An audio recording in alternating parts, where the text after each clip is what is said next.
Here we have verse 38 of the 6th chapter of the Gospel of John.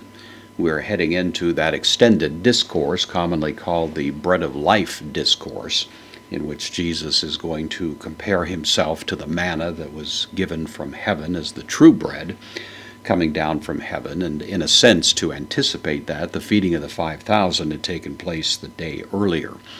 However, those who had been there, for the most part, hadn't appreciated anything more than a free meal. They hadn't really seen the significance, the sign of the feeding of the 5,000, and they were only chasing after more of the material benefits that apparently were going to be associated with the ministry of Messiah. And Jesus, in a sense, commenting on why it was that these people could be so up close and personal with miraculous events and yet fail to understand them, explains that it's only those that God has given to the Son that truly come to him. And of course, those that come to him, Jesus himself would not under any circumstances cast out.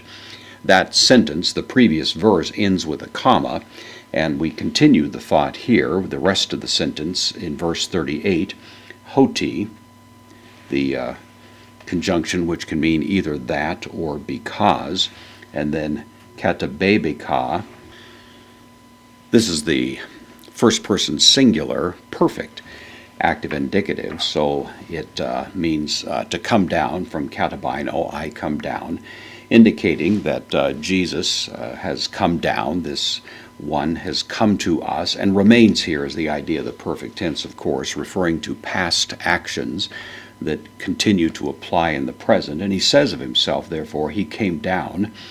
Apo, preposition, takes the genitive, means from, to, genitive, masculine, singular, uranu, the word for heaven. Of course, our word Uranus, the planet, is taken directly from this Greek word uranu, but here it's simply referring to heaven. So I came down, remained down, as it were, from heaven.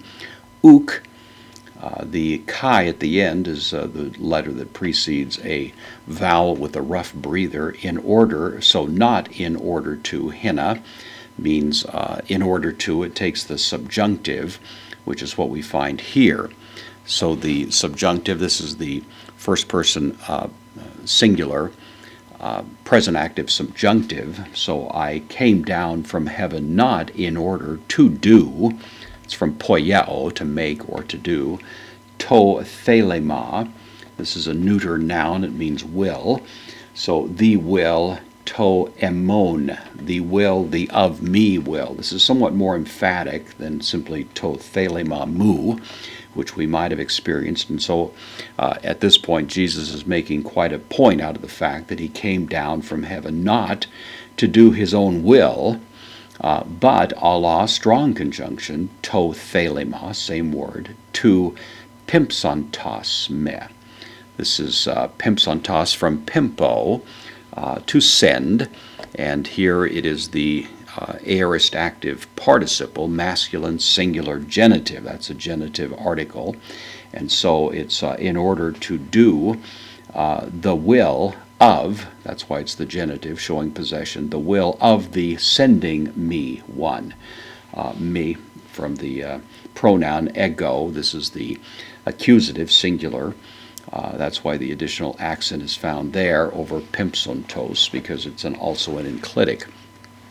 So Jesus has said in the previous verse that every person that God has given to Christ will come to Christ, future tense. And then he adds, whoever comes to him, he will not, under any circumstances, cast that one out. And the reason that we can be sure he won't do that is because he is, as he says in this verse, in perfect submission to the will of his Father. He didn't come to do his own will, but the will of the one who sent him. There was a controversy, you may be familiar with it, later in church history, that had to do with whether Christ had one will or two. Was there a human will, as it were, in Christ? And the church eventually concluded that had to be the case. The monothelite heresy, as it was called, simply predicated to Christ one will, but that, of course, would make any reference in the New Testament to Christ submitting to the will of the Father to be nonsensical. And so this is one of the verses that played into that conversation. And of course, it makes it clear enough that Christ is not going to throw anyone out of the body of those that have come to him, given to him by the Father, precisely because he's in perfect submission to the will of his Father.